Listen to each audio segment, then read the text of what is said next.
Alors, bonjour à tous.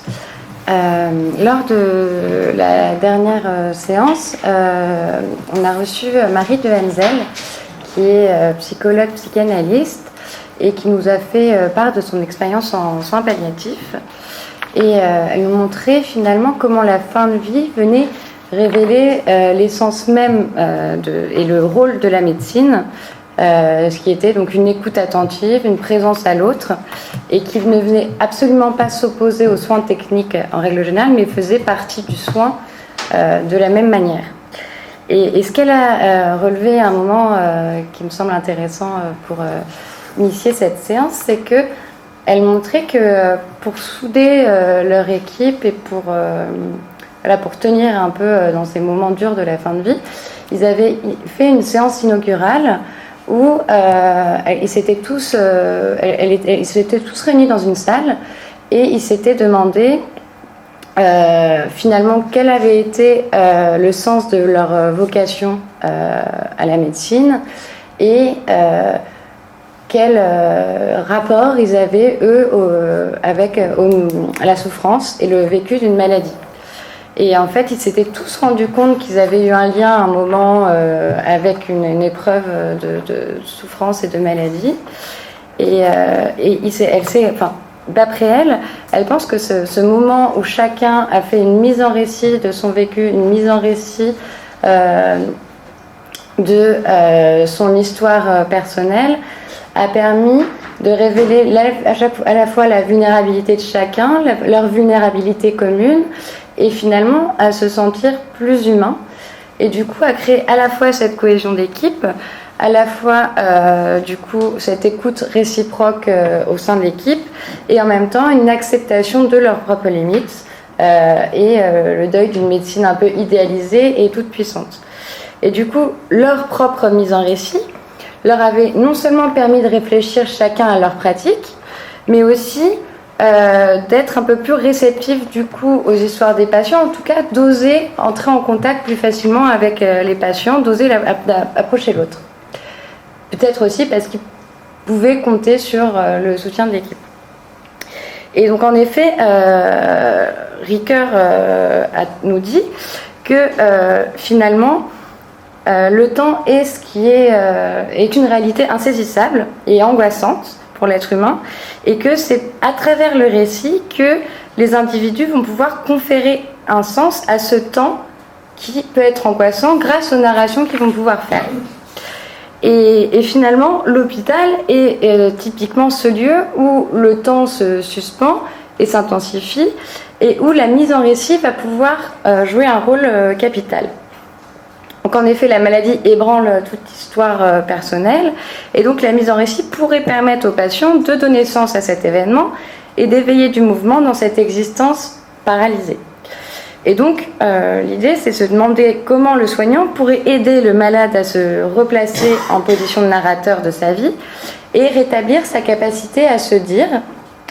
Et on se doute bien que cela demande une capacité d'écoute très attentive.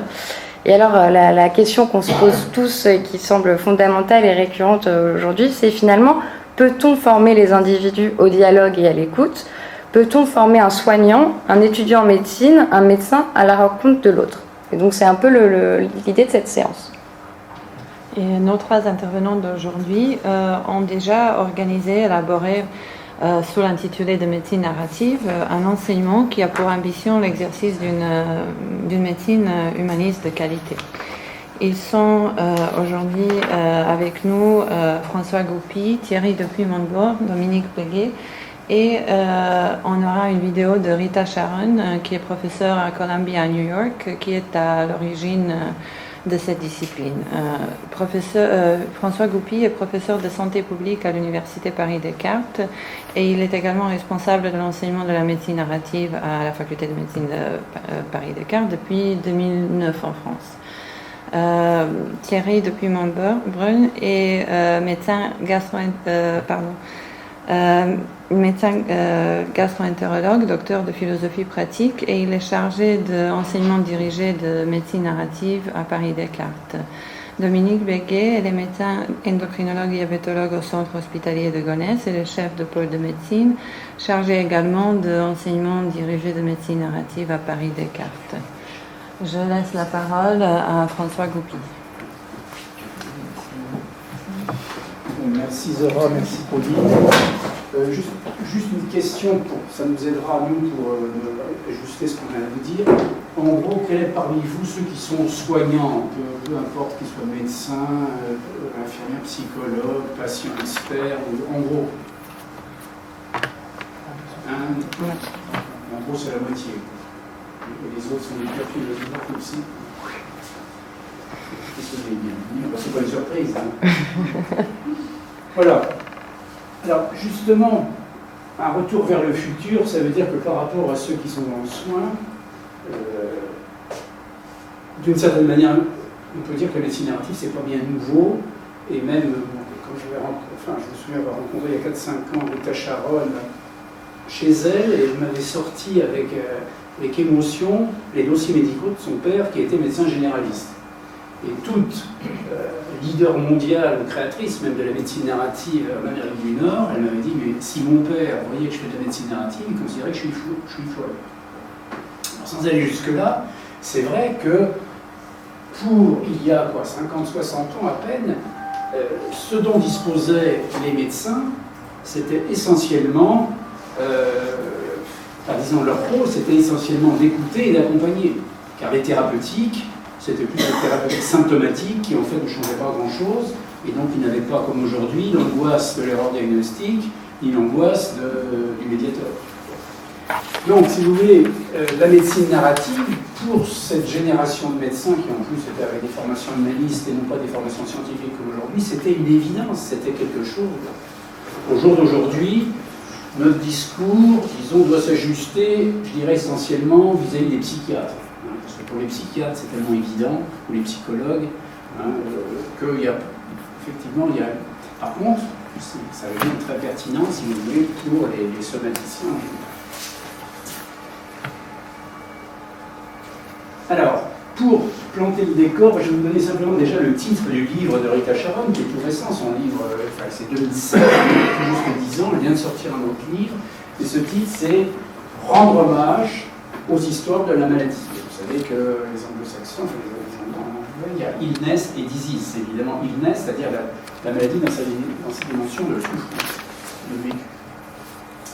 Et pour vous donner, en étant peut-être plus restrictif, c'est comme ce dont on va parler, Dominique et Thierry, après que je vous ai présenté le cadre général, les objectifs, en tout cas de nos objectifs d'enseignement de la médecine narrative, c'est d'une part l'écoute du patient.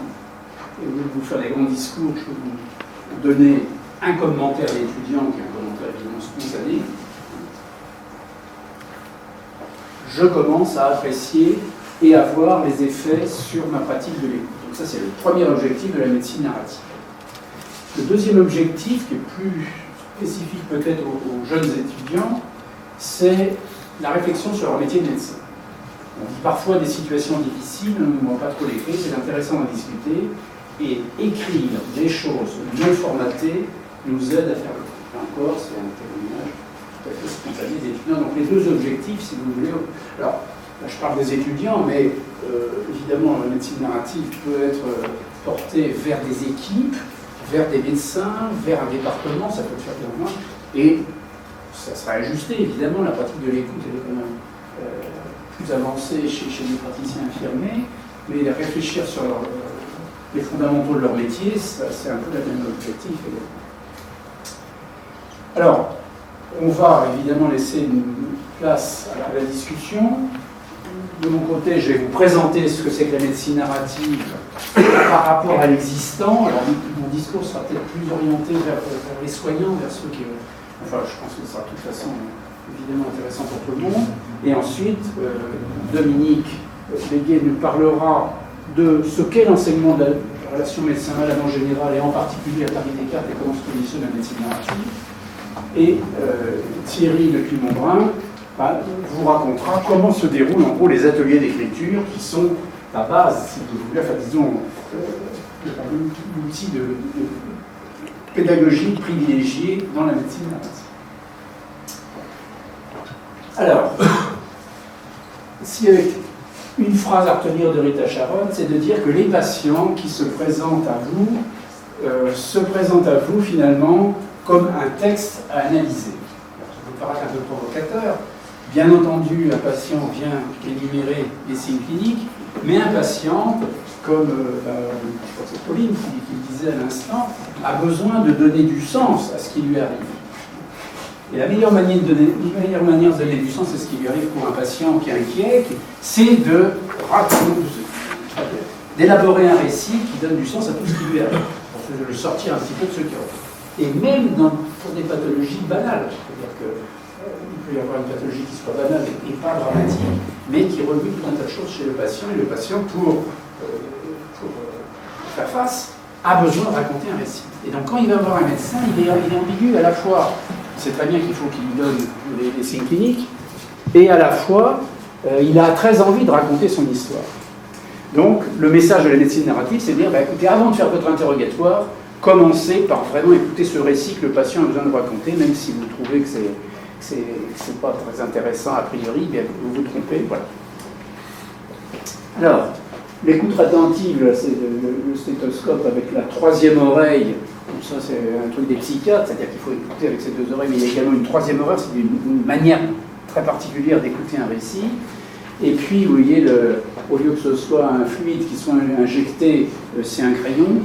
Et c'est le deuxième point qui, là encore, est une évidence pour les psychiatres, c'est-à-dire que raconter une histoire a des effets thérapeutiques. Health Benefits of Narrative, Pennebaker, c'est pas un médecin, c'est un psychologue qui a étudié, qui s'est fait un nom justement sur l'analyse des bénéfices en termes de santé du fait de raconter des récits, pas uniquement dans un contexte psychiatrique. Son étude Princeps, je peux vous la citer en 2 mots, il a pris des étudiants, il y a un groupe auquel il a fait écrire 15 minutes par jour sur des choses plutôt douloureuses, et un autre groupe tiré au sort auquel il a fait raconter, décrivait la salle, enfin des choses banales.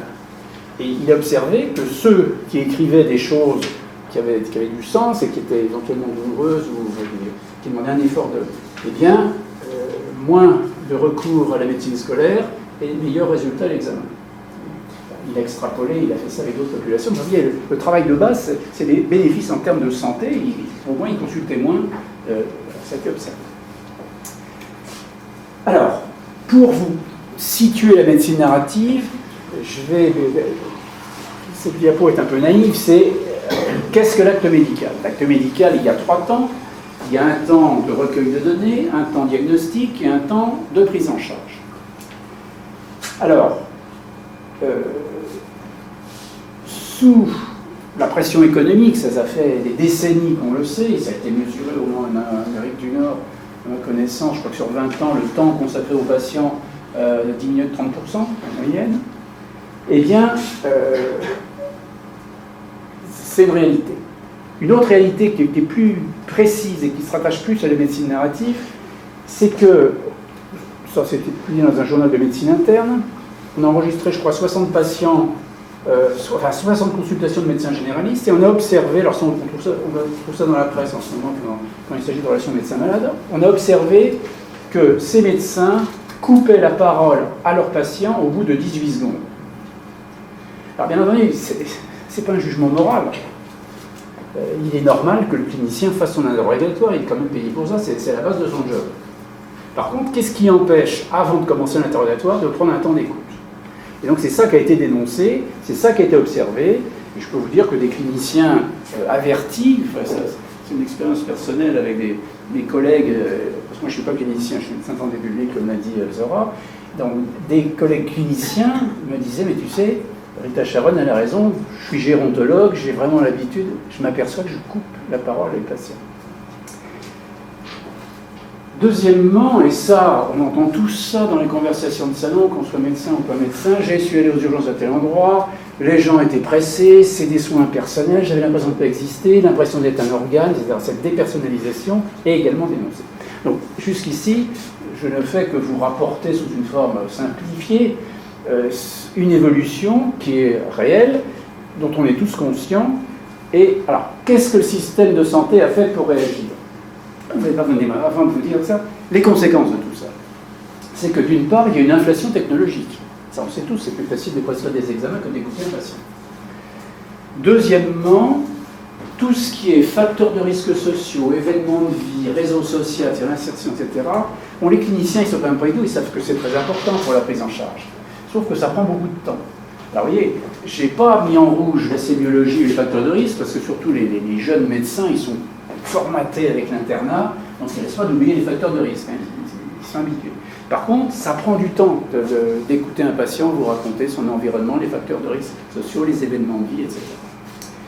Et puis, troisième conséquence, c'est qu'un patient qui vit des soins dépersonnalisés, etc., et qui a l'impression de peut être un individu, peut-être un objet, eh bien, il ne prend pas les médicaments, il manque les rendez-vous, et donc l'adhérence, la compliance, si vous voulez. Donc, si vous voulez, ce défaut d'écoute n'a pas uniquement des conséquences en termes, je dirais, de qualité de relation humaine, ça a aussi des... Enfin, pour parler, en plus on a la chance d'avoir, je pense que Dominique ne me contredira pas, le diabète c'est une maladie où on sait pratiquement tout faire. Je veux dire, ça fait 30 ou 40 ans qu'on sait que quand on prend les traitements, quand on suit les conseils hygiéno-diététiques, comme on dit, il y a une diminution démontrée depuis longtemps de la morbidité, de la mortalité, il y a tout ce qu'on veut. Bon, c'est une maladie qui pose presque plus de problèmes. Enfin, et quand on regarde l'adhérence, en gros, c'est 50% d'adhérence seulement. Alors, quand il s'agit de pathologies pour lesquelles il n'y a pas de traitement, c'est pas trop grave de ne pas suivre les traitements. Enfin, il n'y a pas de traitement efficace, c'est pas trop grave de ne pas suivre les traitements. Quand il s'agit du diabète, c'est quand même dommage. Et pour dépasser le cadre du diabète, l'OMS considère également que c'est 50% d'adhérence au traitement globalement pour les maladies chroniques. Donc il y a un vrai problème. Alors, qu'est-ce que le système de santé a fait depuis quelques années? Alors d'abord, évidemment, pour ne pas rater des informations, on a protocolé. Que ce soit les jeunes médecins, les infirmières, on sait ce que c'est. On va même jusqu'à l'analyse de décision, c'est-à-dire que quand on a relevé les informations, le diagnostic il est presque proposé. Deuxième réaction du système de santé, ça c'est ce que vous connaissez la plupart d'entre vous, c'est ce qu'on appelle les soins centrés sur le patient. Et puis on a aussi, c'est ce qu'on fait maintenant en fac de médecine, développer la communication médicale. Alors apprendre à communiquer et bénéficier finalement de ce qui se fait ailleurs dans les relations avec la clientèle. Les entreprises savent que la communication ça sert à quelque chose et c'est utile. Et puis, ça nous on n'en est pas familier, mais ça vient d'Amérique du Nord, pour ça que j'ai mis en pointillé en dessous, c'est ce qu'on appelle littérature et médecine, c'est-à-dire sensibiliser les étudiants, qu'ils soient médecins, psychologues, enfin ceux qui se destinent au métier de santé, par la littérature, c'est-à-dire des témoignages de patients, ou bien par des témoignages de médecins, mais pas des histoires de chats, des témoignages de médecins qui racontent comment ils ont été en difficulté dans certaines situations, ou vis-à-vis d'eux-mêmes, vis-à-vis, etc. Donc de faire lire, de sensibiliser, si vous voulez, les futurs médecins, infirmières, etc., à ce vécu du point de vue du patient et du point de vue du médecin. Et puis, plus récemment, Dominique en parlait, évidemment, c'est... alors ça, c'est une approche scientifique humaniste. Il y a une approche qui appartient aux deux, c'est l'éducation thérapeutique. L'éducation thérapeutique, protocole, parce que essentiellement c'est pour la maladie chronique, donc c'est facile de protocoler, mais les diabétologues, ceux qui s'occupent de bronchite chronique ont bien compris qu'il ne suffisait pas, si vous voulez, d'avoir toutes les informations, il faut aussi faire entrer le patient, donc se mettre un peu dans sa peau, et donc ça emprunte à l'approche humaniste, aux soins centrés sur le patient, etc. Ça fait partie, enfin, l'éducation thérapeutique, c'est plus récent que ce que j'ai cité précédemment, et voilà. Alors le seul défaut, c'est que ça ne concerne que les maladies chroniques. Donc il y a bien d'autres situations, si vous voulez, où là l'éducation thérapeutique n'a pas la même application. Alors, par rapport à ça qui existe depuis assez longtemps, la médecine narrative, alors j'ai repris la phrase, c'est-à-dire de dire un patient, il se présente à vous comme un texte à analyser, et bien l'histoire de la maladie, les antécédents, etc., en fait c'est un récit. Ça peut être considéré comme un récit avant d'être factuel pour la suite. Et donc ça veut dire que par rapport aux 18 secondes, la recommandation c'est de prendre le temps, si vous voulez, d'écouter ce patient avant de commencer vraiment l'interrogatoire proprement dit, avec toute une batterie de questions. Et là, le patient a moins la parole. Alors, la définition de la médecine narrative, ou de la compétence narrative, exactement, c'est la capacité de reconnaître, finalement, qu'un patient, mais il vient vous raconter une histoire. Vous entendrez une vidéo de Rita Sharon, elle dit même aux urgences, même à 3h du matin, un patient, il a besoin de raconter une histoire. Ensuite, c'est la capacité d'absorber cette histoire. C'est-à-dire la capacité de, vous savez, la fameuse distance professionnelle, qui est une recommandation qui court partout, parce qu'effectivement, il faut se protéger du burn-out, on ne peut pas être avec un patient dans la sympathie, mais parce qu'à ce moment-là, on s'expose et on est dans la souffrance, il y a trop de souffrance et on ne tient pas le coup. Par contre, l'empathie, qui est moins que la sympathie, et qui est beaucoup plus cognitive, c'est-à-dire qu'on peut contrôler, ça peut se travailler, on peut s'améliorer, etc., eh bien, cette distance professionnelle, il faut, bien sûr, disons, il faut bien placer le curseur. C'est ça le message, si vous voulez, c'est ne pas dire sous prétexte de distance professionnelle, parce que le résultat, c'est que les médecins ou les infirmières sont considérés comme hautains, sont considérés comme arrogants, sont considérés, etc., très vite. Bon. Ensuite, c'est la capacité d'interpréter cette histoire. C'est-à-dire que cette histoire, elle a plusieurs significations. Vous l'entendez, Rita Sharon dit souvent le patient lui-même ne sait pas la signification de son histoire. Il la raconte, mais il n'a pas forcément compris tout ce que ça veut dire. Et donc, pour le clinicien, eh bien, cette capacité d'interpréter, c'est-à-dire de garder en mémoire, être capable de les formuler et de les garder en mémoire, les différentes interprétations possibles, eh bien, ça sera plus tard, à une autre consultation, éventuellement, que vous comprendrez, ah, voilà, c'est ça que ça voulait dire. Et à ce moment-là, ça deviendra pour vous une ressource au moment de la prise en charge. Enfin, la dernière compétence, c'est la capacité d'être ému. C'est-à-dire, là c'est plus qu'absorber, c'est être ému. Donc c'est ce qu'on appelle l'empathie. Mais enfin bon, ça c'est quelque chose d'assez connu et qui n'est pas propre, évidemment, à la médecine narrative. Alors, ça c'est des formules, mais qui veulent bien dire ce que ça veut dire. C'est-à-dire que par rapport à la littérature et médecine que je vous ai indiqué, c'est-à-dire lire des récits de patients, lire des récits de médecins, etc., donc ça reste très extérieur, si vous voulez, à la pratique. La médecine narrative, dire que c'est le cousin clinique, ça veut dire que c'est beaucoup moins théorique que la littérature. C'est vraiment au jour le jour avoir quelque chose qui est utilisable, être capable d'analyser un récit au jour le jour, c'est une compétence clinique. Et inversement, par rapport aux soins centrés sur le patient que vous connaissez, connaissent bien les diabétologues et ceux qui font de l'éducation thérapeutique, eh bien c'est le cousin littéraire. Ça veut dire que, en plus des messages portés par les soins centrés sur le patient, eh bien, c'est utiliser des techniques qui viennent d'ailleurs, qu'on appelle la narratologie. La narratologie, c'est analyser la structure d'un récit. Thierry vous en donnera un aperçu en vous montrant une grille, les grilles que on utilise pour les étudiants. La narratologie, c'est analyser un texte comme le font les littéraires. Comme on peut aussi analyser le scénario d'un film, c'est-à-dire quel est le sujet, quel est le narrateur, etc. Enfin, vous voyez le genre de... Eh bien, ces techniques qui appartiennent au départ, qui vient des littéraires, eh bien, les cliniciens peuvent parfaitement se l'approprier. À ce moment-là, ça sera un outil qui sera utilisé. Alors, ça, c'est une phrase de Rita Sharon encore qui est un peu... Enfin, bon, elle défend évidemment sa médecine narrative, on ne peut pas lui reprocher, mais son hypothèse. Ce qui manque aujourd'hui à la médecine en termes de singularité, c'est-à-dire deux diabètes ne sont pas, d'accord, c'est des diabètes de type 1, mais ce n'est pas la même chose, ils sont différents.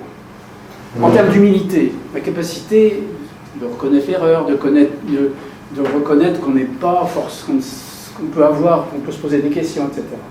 Ce qui manque en transparence vis-à-vis de la société, et ce qui manque en empathie peut être apporté par une formation et la compétence narrative. Ça reste à prouver, bien sûr, mais enfin, c'est... Alors, moi, ce qui me semble très important, juste deux éléments de discussion, c'est que ce soit une interniste qui plaide pour l'importance de l'écriture. Je sais qu'il y a des cliniciens, je ne sais pas la proportion de psychiatres, mais la médecine narrative, même si c'est le pain quotidien des psys, ça n'appartient pas, ça n'est pas la propriété des psychiatres. Et donc qu'une interniste montre l'importance du récit, de l'écriture, etc., ça me semble très important. Et je vais vous sortir une phrase que Thierry reprendra peut-être tout à l'heure, c'est « J'écris beaucoup plus sur mes patients que je n'avais jamais fait, ce qui confirme que l'écriture révèle des choses que nous savions, mais qu'on ne savait pas qu'on savait. » Alors, pour ceux qui ont une pratique personnelle, dont j'ai expérimenté l'écriture intime sous forme de journaux, d'autobiographies, quelque chose pour eux, c'est une évidence. Souvent, quand on écrit quelque chose comme ça dans une écriture libre, après l'avoir écrit, on se dit, on est surpris. Alors, si on l'a écrit, c'est bien que ça venait de nous, qu'on le savait, mais on ne savait pas qu'on le savait. Et ça, si vous voulez, c'est une des originalités de la médecine narrative, telle que Rita Charoll la porte, si vous voulez, c'est de donner un rôle très important à l'écriture. Alors, comme j'imagine qu'il y a quelques psys, je vais tout de suite dire, et bien entendu, quand il s'agit de pathologie, de patients, et qu'on est en psychothérapie, c'est sûr que la forme orale du récit est beaucoup plus révélatrice de choses, et beaucoup plus... Enfin, c'est pas ça qui est remis en question. Par contre, quand il s'agit d'individus qui n'ont pas de problème psychologique majeur, qui sont du tout venant, entre guillemets, etc., eh bien, l'écriture, si vous voulez, alors pas n'importe laquelle, hein, si on demande à quelqu'un de faire une rédaction en s'y prenant 3 jours à l'avance, etc., les vertus de l'écriture, elles n'existent pas. Mais cette écriture qu'on appelle l'écriture réflexive, c'est-à-dire écrire de façon assez libre, si vous voulez, eh bien, est souvent révélatrice. Alors, Thierry vous le redira certainement, mais je le dis quand même maintenant, c'est tellement important et tellement vrai, si vous voulez, et ça c'est pas propre à ce qu'on fait à Paris Descartes ou même ce que fait Rita Charoll. Je veux dire, tous ceux qui animent les ateliers d'écriture savent que, bon, évidemment, les règles, c'est 1, la confidentialité, 2, le respect mutuel, et la 3e règle, puisqu'à chaque fois on invite ceux qui participent à écrire et après à lire à voix haute ce qu'ils viennent d'écrire, c'est que si quelqu'un, au moment de lire à voix haute ce qu'il vient d'écrire, est embarrassé, on respectera toujours son désir de se taire et de passer son tour. Même si, des fois, c'est ce qui arrive le plus souvent, lorsque tous les petits camarades ont lu leur texte, il y en a qui disent « Ah bon, finalement j'ai envie de lire, maintenant j'ai envie ». Mais s'ils n'ont pas envie du tout, on leur respectera toujours. Autant on les invite à écrire parce que ça n'a pas de sens, hein. Il y a quelques-uns qui refusent, mais c'est très rare. Ceux qui refusent de lire, enfin qui ne souhaitent pas lire, c'est pas très fréquent, hein, c'est entre 3 et 5% des cas, mais ça doit être respecté pour cette raison-là, parce que l'écriture peut mettre en difficulté, parce qu'on est le premier surpris, c'est bon, voilà, qu'est-ce que j'ai écrit, et d'être troublé. Alors ça va même plus loin, là en clinique cette fois-ci, c'est que maintenant, j'encourage explicitement mes patients à écrire pendant leur suivi de prise en charge. Alors, il y a certains qui le font déjà depuis longtemps, mais quand il y a un patient, disons, qui est dans l'hésitation, éventuellement, ne pas hésiter à l'encourager. Bon, j'ai pratiquement terminé. Les 2 bases de l'enseignement de la médecine, c'est évidemment, comme l'a cité, je crois, Thierry, le BM, l'évidence-based médecine, la médecine fondée sur l'épreuve, on ne va pas remettre ça en cause, hein, évidemment. Par contre, l'autre base, c'est ce que Rita Charoll appelle la narrative evidence-based medicine, c'est-à-dire justement cette valorisation du récit des patients, et je crois que là on revient à mon titre, Honoring the Stories, rendre hommage aux histoires de la maladie, c'est pas simplement quelque chose comme ça, ça peut avoir des retombées pratiques. Un mot pour terminer, ces 2 bases finalement de la médecine, de la pratique de la médecine, j'ai envie de dire que ça fait 2 millénaires qu'on sait que la médecine, c'est à la fois un art et une science. Hein, c'est pas nouveau. Alors, ce qui est nouveau, c'est que maintenant, on a des outils. Pendant longtemps, et vraiment, il se trouve que je suis médecin de santé publique, c'est-à-dire, moi, c'est la formation, c'est l'épidémiologie, les biostatistiques, etc., en dehors de la médecine. Moi, j'ai vécu, si vous voulez, une période où, alors d'abord, avant que l'épidémiologie existe, c'était incantatoire. On disait « Ah, il faut être scientifique. Ah, il faut écouter les patients, c'est un art. Il faut. » On était dans l'incantation. Il y a quoi, 30 ou 40 ans maintenant, les épidémiologistes, ça existe depuis longtemps l'épidémiologie, c'est au moins un siècle, hein, mais c'était la chasse réservée des gens de mon académie, c'est-à-dire des épidémiologistes, des biostatisticiens, des gens de santé publique et tout ça. Et puis, l'evidence-based medicine, ce qui a été nouveau, et moi au début je me disais qu'est-ce qu'il y a de nouveau, il n'y a rien de nouveau, non, c'est que ces techniques, eh bien, les cliniciens se les sont appropriées. Et aujourd'hui, je peux vous dire, un chef de clinique, il sait très bien, en lisant un article, savoir si c'est scientifique, sérieux, pas sérieux, etc. très vite, parce qu'il a les clés, il sait ce que c'est qu'une étude de cohorte, une étude cas témoin, si c'est pipeau ou si c'est pas pipeau, pour parler familièrement. Donc il y a eu une appropriation, si vous voulez. Et même quand on regarde avec un certain recul, ça vient même pas des gens de mon académie, comme je disais. En fait, ça vient de l'agriculture. Ceux qui ont fait les premières statistiques, l'épidémiologie est venue des statistiques qui étaient faites dans l'agriculture. Ensuite, c'est venu vers les statisticiens, c'est venu vers la médecine, c'était une spécialité, et maintenant, eh bien, ça a diffusé, c'est-à-dire, je dis, les internes, les chefs de clinique, les médecins, sont capables, même s'ils n'ont pas le niveau, si des spécialistes, sont capables de le faire. Eh bien, mon pari, il faut toujours être optimiste, parce que pour l'instant, ça n'a pas encore beaucoup diffusé, c'est que, de la même manière, ce qui se passe, c'est que de la même manière que l'épidémiologie vient de l'agriculture, eh bien, la narratologie, ça vient des littéraires, ça vient d'ailleurs, ça n'a rien à voir avec la médecine au départ. Donc il y a actuellement des spécialistes foulés comme Rita Charon qui se sont appropriés ça et qui l'ont mis à disposition des médecins. Ce qu'on peut espérer, c'est que assez rapidement, c'est-à-dire en fait en 10, 20, 30 ans, ça va pas plus vite en général, eh bien que les chefs de clinique soient aussi, aient autant de facilité, peut-être pas que des littéraires, mais à utiliser cet outil parce que c'est vraiment un outil. Donc vous voyez, ma conclusion, c'est de dire que ce soit en évidence-based médecine ou en narrative médecine, maintenant il y a des techniques. Et on est dans une étape où il faut que les praticiens s'approprient ces techniques venues d'ailleurs.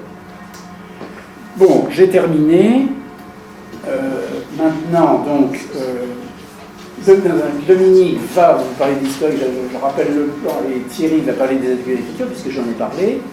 Pour faire une petite pause avant mon exposé, ce que je vous propose, c'est 4 minutes, je crois, pas plus. C'est un vidéoclip de Rita Charon, alors rassurez-vous, il est sous-titré, qui va vous redéfinir que la médecine, que la narrative médecine, c'est être capable de reconnaître l'histoire, l'absorber, l'interpréter, etc. Je trouve que c'est bon. La vidéo, on va passer maintenant ou... Si, moi je vous propose de la passer maintenant, ça fera une petite pause par rapport à l'exposé, puis après on...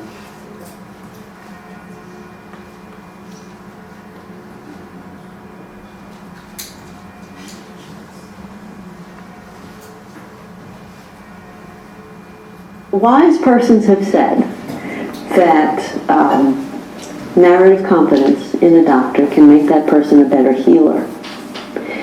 And that's a very provocative idea. I happen to think it's true. The competence I'm talking about, I try to be very technical about this. This is not,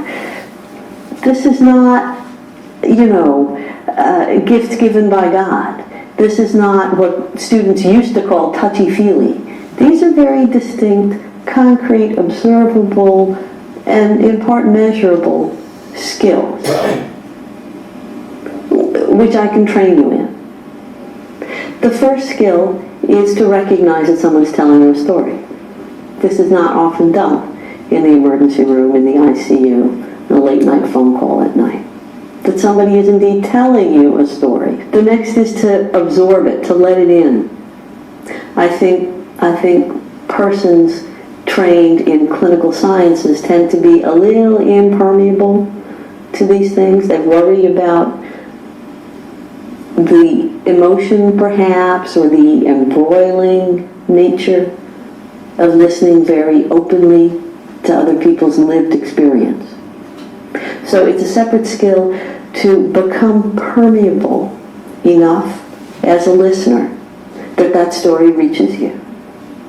And then you have to interpret them. What does this mean? Could be this, could be that, could be this.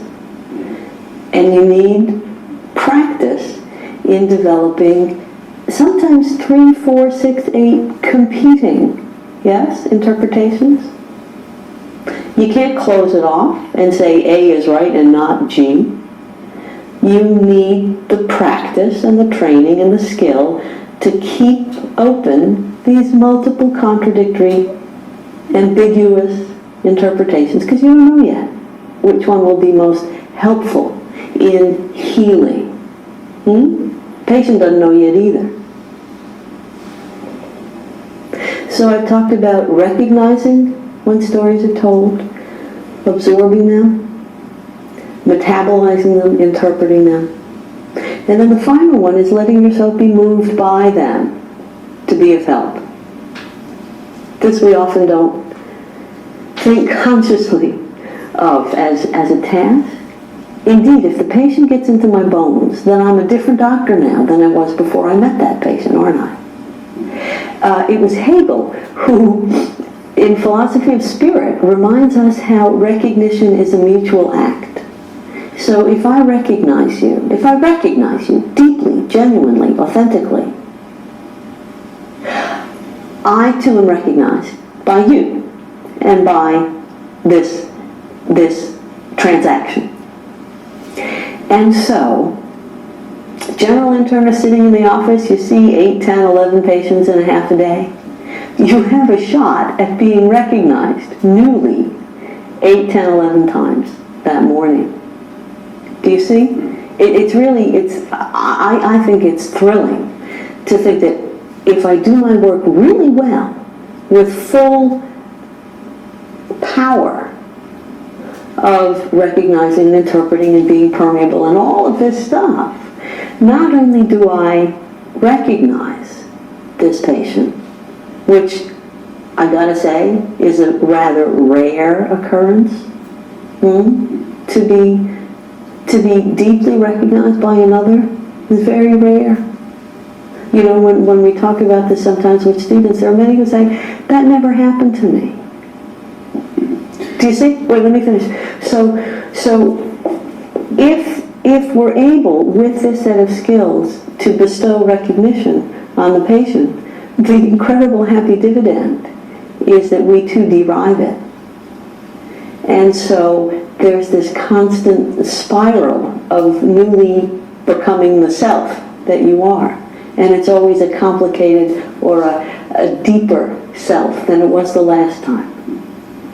So many times students say, I hate to write, I never liked it, I don't know how to do it, I get away from writing whenever I can. And I get very crisp and somewhat impatient and always find a way to get them to put words on the page. Because I don't care about craft, what I care about is how the words float down to that page, how they're built, right? Wise persons have said that narrative competence in a doctor can make that person. Et je parlais de technique pour conclure, ça le dit très bien. Les étudiants, je les oblige à écrire. Ce qui m'intéresse, c'est pas leur talent, c'est pas une rédaction. C'est how the words flow down to that page. Comment les mots coulent, comment c'est construit, comment c'est fichu. C'est ça la narratologie. C'est cette capacité, si vous voulez, d'analyser un récit dans sa forme, et à partir de cette construction, eh bien, ça révèle plein de choses, et quand on sait y porter attention, eh bien, les histoires deviennent plus intéressantes. Voilà. Alors, je vais remettre le diaporama et passer la parole à Dominique.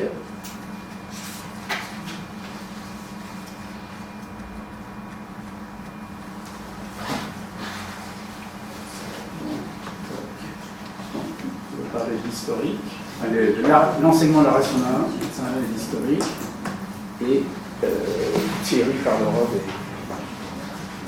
Tu veux que je passe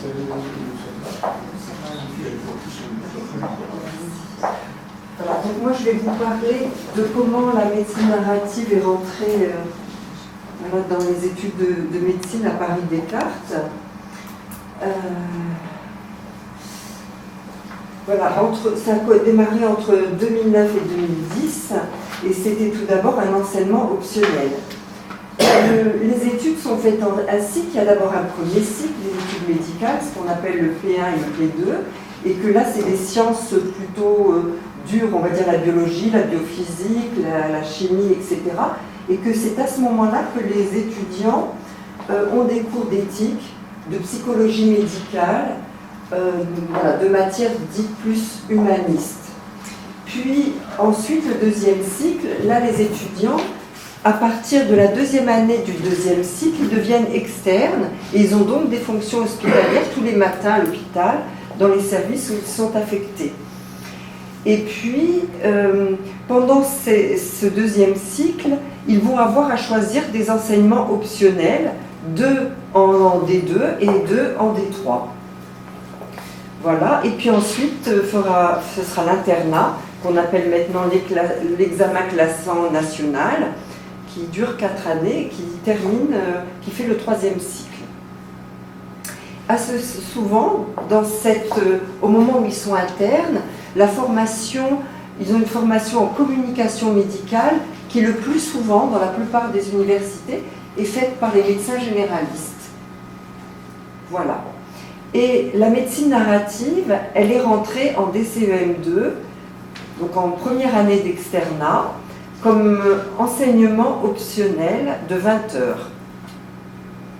Et depuis 2012, elle est obligatoire et elle concerne d'optionnel, elle est passée à obligatoire et elle a concerné 400 étudiants par année. Voilà. Alors en 2010, 2011 et 2011-2012, il y avait des étudiants qui étaient en D2 et en D3. Là, j'ai été trop vite. Pardon. Et puis, il y a eu aussi à la PHP une formation médicale continue qui concernait plutôt les médecins seniors, les praticiens hospitaliers ou les médecins libéraux. C'était une formation qui leur était proposée et ça a été un vivier de recrutement de chargés de TD. C'était une journée de formation à la médecine narrative et ça a permis aux plus enthousiastes de participer à l'enseignement et de partager, d'échanger avec les étudiants qu'ils avaient en charge. Il faut me couper si j'oublie quelque chose d'important. Voilà.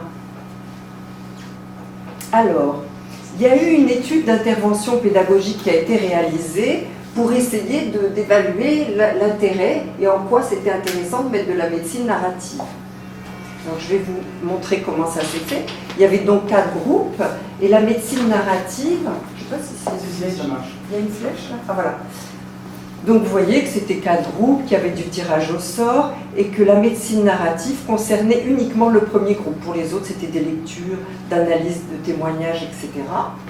Et c'était précédé d'un enseignement en amphi et il y avait des mesures d'empathie avant et après la formation.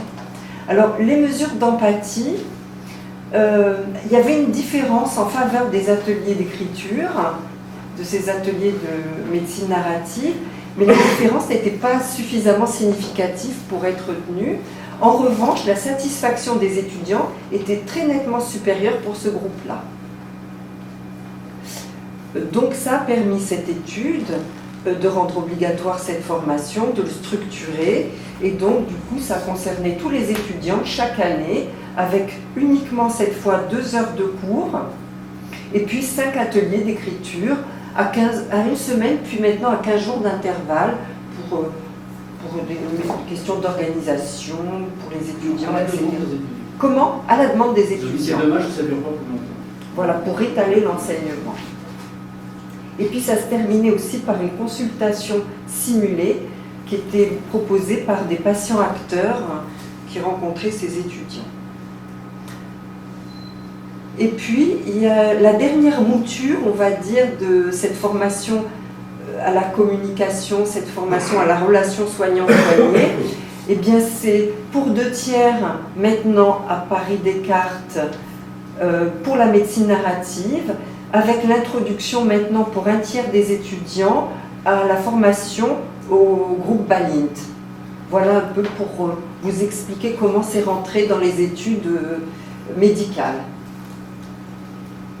Voilà, je pense qu'après, c'est à Thierry de raconter. Le contenu des ateliers, si tu veux, c'est ça pour faire passer ça pour la flèche. Donc, il y a, là, ici, vous avez, donc, ça c'est des cours que suivent les étudiants avant de rentrer dans le cursus lui-même, et ça, c'est en bleu ce qui se passe dans vos ateliers. Je crois que c'est ça qui est surtout tout à fait intéressant. C'est pour faire suivre, c'est ça. Donc, attends, c'est vraiment ça, c'est arrière. Et pour faire passer des petits trucs, comment on fait? C'est pour faire passer des petits encadrés un peu plus sur toi.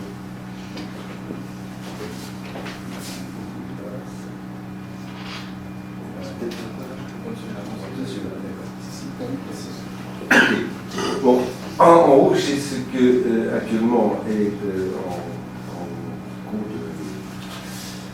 de réalisation. Ils ont un cours sur la définition de la médecine narrative, sur ce que c'est que la narratologie, un cours sur l'empathie, la relation médecin-malade, sur l'évolution de l'empathie chez l'étudiant de médecine. Intéressant ce chapitre-là parce que il nous montre que quand même cette empathie qui est assez présente au départ quand finalement quelqu'un se dit je vais faire des études de médecine, il y a une certaine empathie, il y a un sens de l'autre, il y a un désir, il y a ce que von Weizsäcker définissait comme la médicalité, c'est-à-dire ce geste spontané de la petite fille qui va mettre son doigt sur le bobo du petit frère. Hein. Il y a ce geste d'aller vers l'autre qui a une souffrance, ce ressenti du pâtir. Eh bien, cette empathie, on s'aperçoit qu'au fur et à mesure que les études se déroulent, elle a tendance à diminuer. Parce qu'une des caractéristiques de l'empathie, c'est qu'elle peut disparaître. Ça, c'est quand même très important. Et c'est un des grands dommages de notre formation, et c'est peut-être pourquoi, c'est un provocateur un peu méchant, dit sans crainte, une des catastrophes qui peut nous arriver, c'est que la médecine devienne réellement une science. Si la médecine devient réellement une science, l'homme ne sera plus qu'un objet, parce que la science ne traite que des objets, et vous savez que la science, elle n'a qu'une finalité, c'est de trouver une solution au problème. Quand la solution est trouvée, le problème disparaît. Donc si la solution de l'homme est trouvée, l'homme disparaît.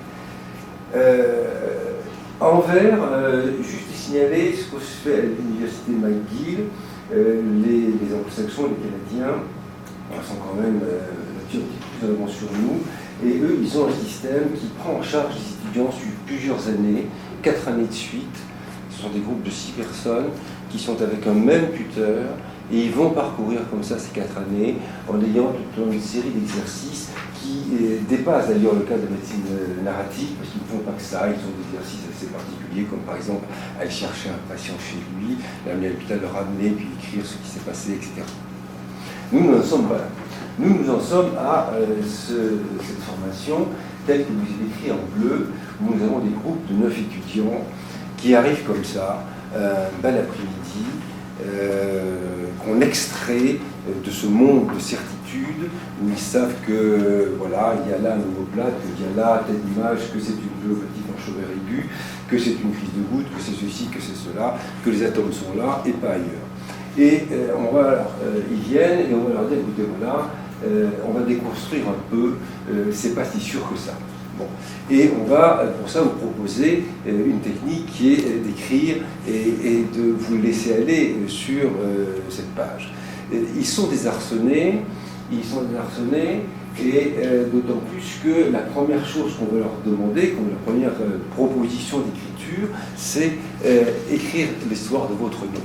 Alors l'histoire de votre nom, c'est quelque chose d'assez classique dans les formations de narratologie, mais il faut reconnaître que c'est quand même un peu intrusif, c'est quand même un peu déstabilisant. Ils vous disent, pourquoi je me mêle? Qu'est-ce que je vais raconter sur mon nom? Ils se regardent, etc. Donc il faut être convaincant. Il faut être convaincant, il faut essayer de leur dire que d'abord, on respecte la confidentialité, qu'on respecte qu'on impose, qu'on fait attention à ce qu'il y ait respect des uns envers les autres, et puis que chacun est libre. Si on ne veut pas écrire, on n'écrit pas. Si on ne veut pas lire, on ne lit pas. Cette liberté est très opérante parce que finalement, elle crée un espace, et quand il y a un espace, on a envie de le combler, et donc on prend le stylo. Alors ils vont écrire l'histoire de leur nom de façon très étrange. Certains font une généalogie. Bon, ils sont dans le factuel.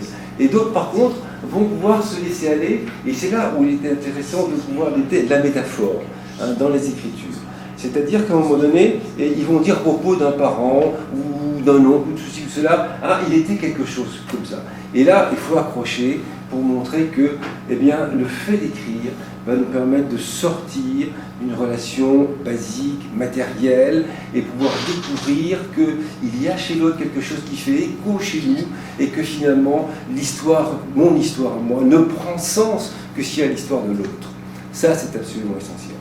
Alors, vous voyez, les autres questions qu'on leur pose, l'histoire d'une expérience personnelle familiale, l'histoire de l'expérience personnelle d'une relation médecin-malade, alors là, ils vont être en binôme. Il y en a un qui va raconter l'histoire, l'autre qui va écouter, et qui après ça, qui va la rapporter. Et là, c'est intéressant, parce qu'on peut savoir on peut s'apercevoir, ils s'aperçoivent que, finalement, mais je t'ai pas dit ça, mais si, tu m'as dit ça, mais non, voilà. Donc, vous voyez, on est on quitte la certitude, on rentre dans le flou, un flou qui est parfaitement bénéfique, Parce que si on ne rentre pas dans le flou, si on n'accepte pas ce flou, on ne rentrera jamais dans le contact avec l'autre. Ça, c'est très important.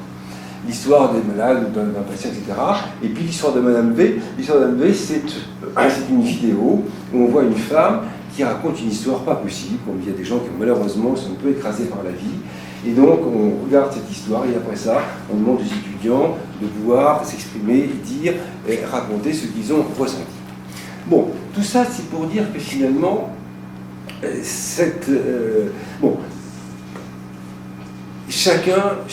pense que chacun qui prend en charge un groupe a une façon de faire. Bon, on n'est pas dans le monobloc, et la preuve, c'est que c'est justement ce contre quoi on s'élève. Il y a si vous voulez, quelque chose qui est un peu de l'ordre de la déconstruction dans cet exercice. C'est-à-dire qu'on va dire aux étudiants que les racines de notre société occidentale,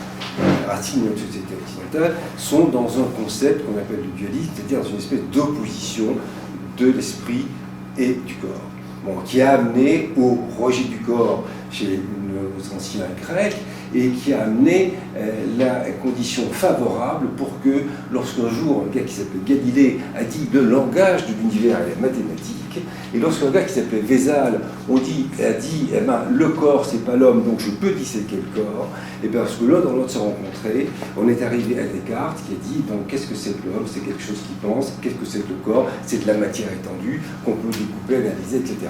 Résultat des courses, le malade actuellement, c'est quoi? C'est des normes, des statistiques, des chiffres, des images, tout ce que vous voulez, mais c'est pas un malade. C'est pas ça le malade. Ce que nous construit la science et ce que nous donne la science, c'est une virtualité. Ce corps de science est un corps virtuel. C'est-à-dire que le corps réel, le corps par qui je sens, c'est ça le vrai corps. Or, justement, toute notre tradition philosophique, c'est de dire tout ce qui est des sensations, c'est pas bon.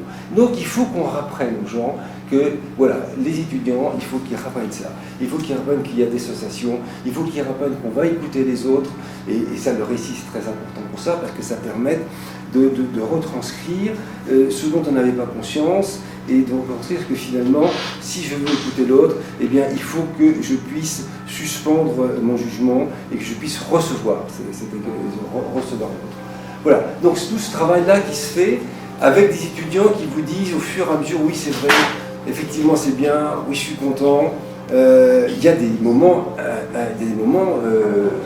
troublants dans ces écritures, parfois des histoires qui sortent avec des gens qui pleurent, avec des gens qui ont ressorti un truc qui sortait de je ne sais pas où. Mais après ça, le problème c'est que évidemment ça serait bien si on pouvait continuer comme un guide pour suivre les étudiants parce qu'ils sont repris par le système. Ils sont repris par l'impératif de l'examen classement national pour lequel le malade n'a aucune place. Dans l'examen classement national, ce qui compte, c'est la maladie. D'accord ? Donc vous allez cocher des QCM, vous allez cocher des cases, mais là-dessus, ce qu'il faut qu'ils arrivent à comprendre, et c'est ça l'intérêt de ce type d'écriture, qu'ils arrivent à comprendre, c'est qu'il n'y a pas de symptôme universel. Quand j'ai un bobo, et que le mec à côté de moi, il a un bobo qui est le même bobo, eh bien on a deux maladies différentes, parce qu'on est deux êtres différents. Bon. Et ça, on l'avait ressorti dans une passion, un étudiant avait écrit une histoire à propos de l'histoire d'un malade, et il se terminait en disant, il est guéri, et puis nous, on est là, il n'était pas content. Bon. Et nous, on était contents parce qu'on l'avait guéri, et il n'était pas content. Eh bien, voilà, il faut qu'ils comprennent, on travaille là-dessus, qu'on ne guérit pas les malades. C'est le malade qui va guérir, s'il veut guérir, et que la guérison n'est pas une restitution ad intégrum, parce que guérir un malade, c'est pas changer une durite. Vous changez une durite, la bagnole, elle repart, parfait, le mec lui dit, elle est neuve. Bon. Mais on n'est jamais neuf. Quand on a été malade, eh bien on a été cassé, et quand on a été cassé, si on veut repartir, il faut se reconstruire, il y a d'un qu'on travaille, c'est pour ça. Et c'est pour ça que certains, avec un petit rien, ils sont très mal, d'autres guéris, ils sont pas bien. Voilà. Donc, c'est donc dans un monde de déconstruction d'incertitude qu'on les amène par cette expérience. Et on espère que lorsqu'ils vont replonger pour travailler dans l'examen classement national, ils vont pas être repris par la matérialité des faits, mais les pauvres, ils sont peu obligés. Et puis c'est ça la médecine, parce qu'il y a des espèces de choses, des deux pôles, il y a bien sûr une nécessité de connaissance scientifique qui est absolue, sinon c'est une conversation de bistrot, la consultation, c'est pas ça. Il faut avoir la connaissance de la science, il faut savoir que la science, c'est une projection virtuelle de ce qu'est chaque individu, il va falloir le retransmettre et le traduire en termes d'individualité. Voilà, je vais m'arrêter là. Ah oui, il y a d'autres choses à dire. Oui, alors, à titre indicatif, voilà, ça, c'est, si vous voulez, c'est comment on analyse un texte. Alors ça, c'est très intéressant, c'est la démarche, si vous voulez, littéraire. Hein. Alors, il y a un cadre d'un texte, contexte, source, destinataire, environnement. Il y a des formes avec des sous-groupes, le genre, quel genre c'est, quel type de, qu'est-ce qu'il va écrire, quel type de choses. Qui est le narrateur? Bon, parfois vous avez des patients, des étudiants qui disent je, qui disent il. Vous avez ensuite la question des métaphores. C'est sans doute l'élément qu'on peut rechercher le plus parce que ça c'est toujours très riche. Pour relancer cette discussion, bien évidemment, c'est une discussion qui est relancée, qui est ouverte. Il ne s'agit pas de faire une interprétation de psychologie de Lazare et d'aller plus loin que ce qu'on doit. Et on doit rester à sa place. Mais c'est toujours riche la métaphore. La diction, comment il le dit, avec est-ce que c'est très sérieux, est-ce qu'au contraire il marronne comme ça, bon, là on voit plutôt son plaisir à être là ou pas. Le temps, est-ce que c'est du passé, du présent, est-ce qu'il y a des flashbacks, et qu'est-ce que c'est qu'un trick, comment c'est ce qui se passe, et le désir, c'est-à-dire quel sens veut-il donner à son récit, à son récit. Ça, si vous voulez, c'est une analyse de texte tel qu'on le fait dans un cadre littéraire. Nous, c'est plus difficile. C'est plus difficile parce que, d'abord, ici, ils n'ont pas envie d'écrire, ils n'écrivent pas. Et puis, s'ils veulent écrire, on leur dit, de toute façon, vous mettez des mots, on s'en fout de la forme, on s'en fout du fond, etc. Donc, c'est plus difficile de faire une analyse telle qu'on la ferait dans un cadre de formation littéraire. Il n'empêche que, bon, il y a toujours quelque chose à prendre là-dedans, et puis c'est bien d'avoir un cadre. Et je vous dis, la métaphore est importante, la diction aussi, parce que bon, on voit ceux qui se retiennent, mais parfois le regard de l'autre, parce que quand le groupe se connaît, bon, allez vas-y, dis, etc., comme ça, et ils se parlent, et c'est là où le groupe c'est là où on voit que le travail de groupe est opérant, c'est très important. Je pense qu'il y a quelque chose d'autre. Là, ce sont les références, bien sûr, de la fondatrice de cette expérience, qui est Gita Cherol. Une autre, là, celle de livre qui est en 2013, et puis la rencontre que vous avez là sur le site, et enfin la médecine narrative qui va sortir en 2007 sous la direction de François Goupy. C'est fini, François, là, je crois. Non, pas, j'appuie. Qu'est-ce qui se passe? Merci. Encore. Voilà, encore. Ah oui, voilà, les trucs, voilà, c'est ça. Bon, merci.